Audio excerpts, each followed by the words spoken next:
Hi, my name is Ariel Johnson, and I am the Senior Policy Advisor for the Illinois Department of Central Management Services and the Deputy Director of the Business Enterprise Program.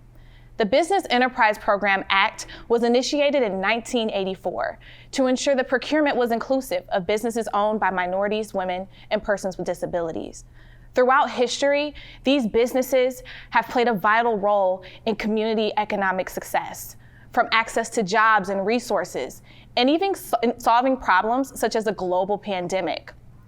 These businesses have played a vital role in making sure that the Illinois Department of Central Management Services has been successful in serving agencies across the state and also supporting residents of the state of Illinois. So the Business Enterprise Program is made up of 3 divisions: certification, compliance, and outreach. There's a new division coming up that we'll introduce later on in this conversation. But first, I'm sitting here with Director Janelle Ford, and we're going to talk a little bit about just the experiences of pushing forward an innovative program throughout the state of Illinois. And what better way to start of talking about the growth of BEP than about the pandemic and how you were able to activate and push, not even just for innovation across the state, but just within the team as well to be able to get moving forward. Well, first of all, I'm excited to always talk about BEP. You know, when you mentioned this idea about innovation, it's not just what we're doing across the state, it's how we enable that, and we facilitate that with the team, right? And so to your point about the 3 divisions, activating our employees, having a shared goal, you know, from the outset of the pandemic, actually before we even sent employees home, we knew it was important to support small businesses. We knew, and the data has borne out, in particular, our vendor population in BEP was going to be more impacted by the global pandemic. So out of the gate that first week, we reached out to BEP vendors first. It was really the first time, and in some cases, I'm sad to say it, that we'd communicated as frequently and as effectively with our BEP vendors. And so literally from that first week that we even sent employees home, we were doing weekly communications. We were engaging phone trees. We were really activating that outreach portion, which we really hadn't really fully, I think, realized until the pandemic. And I think the good news is we saw more engagement. So over time, we saw more vendors coming into the program.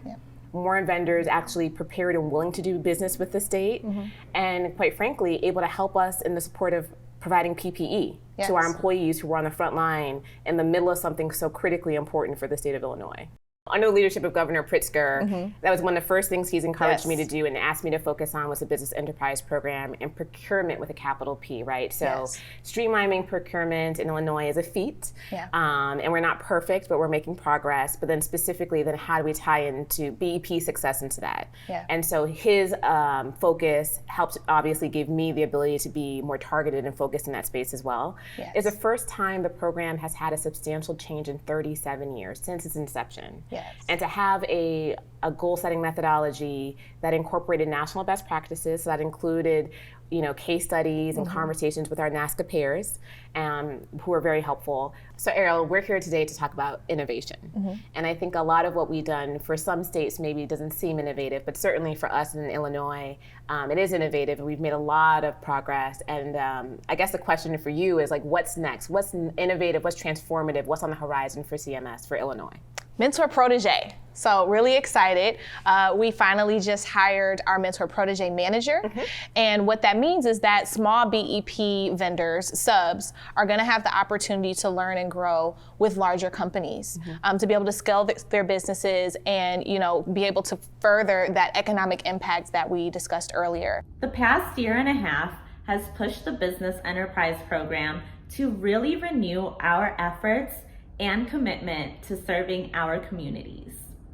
Ultimately, we understood that to provide information that is critical to ensuring inclusion in the state procurement process, we have to meet the rest of the world where it's at, online.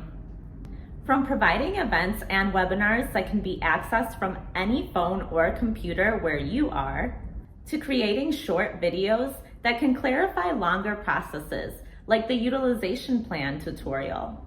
Our goal is to deliver access to information that will build bridges to our BEP vendor community, other state agencies, institutions of higher education, and community colleges. The work is not done yet, but here at BEP, we're striving to improve every single day. On behalf of the Illinois Department of Central Management Services, thank you for this recognition. No work that we do happens in a vacuum. And so I'd love to extend a special thank you to Ariel Johnson, who's been our Deputy Director of BEP. She is also the BEP Secretary over the BEP Council, so thank you to her and her leadership, and to the Council, and of course the BEP team. And on behalf of Governor J.B. Pritzker and Director Ford, we thank you so much for this honor. Thank you, NASCA.